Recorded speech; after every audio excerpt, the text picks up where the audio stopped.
Nabunyag naman sa Kamara ang sobra-sobra umanong kinita ng PhilHealth mula sa kanilang mga miyembro. Kaya itinutulak ng ilang kongresista na amyendahan ang Universal Healthcare Law at gawing voluntaryo ang kontribusyon ng mga OFW. Yan ang ulat ni Clazel Pardilla.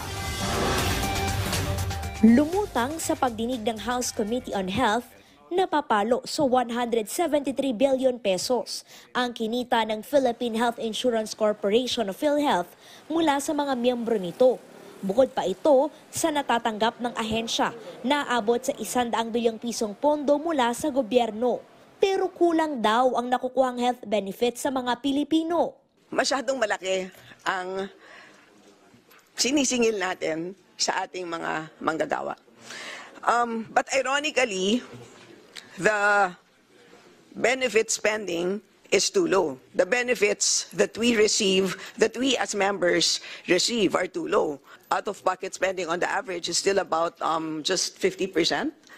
So that's among the lowest in the ASEAN. And in fact, pag pupunta tayo sa ospital, kailangan pa natin humingi ng tulong mula sa malasakit. And recently, Panukala ng ilang kongresista, amyendahan ang Universal Healthcare Law at bawasan ang singil ng PhilHealth.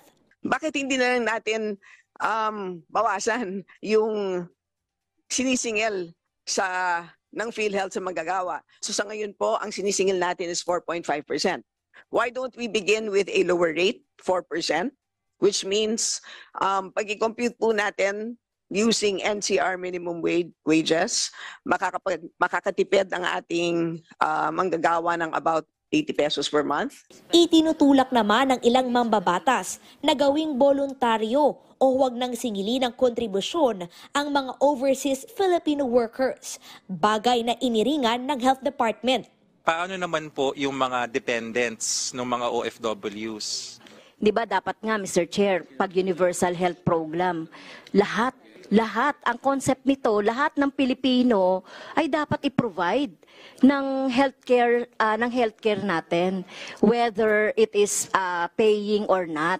Ang sinasabi lamang po natin, ang OFWs po natin, if I may reiterate, trillion of pesos, 37.2 billion US dollars po ang binibigay sa coffers natin na ang GDP ay 10%. That is much higher than lahat po ng other agencies na pinapasok po na pera sa ating kaban ng bayan. Binigyan din naman ng Health Department na kailangan ng sapat na pondo ng ahensya upang makapaghatid ng maayos na serbisyong medikal.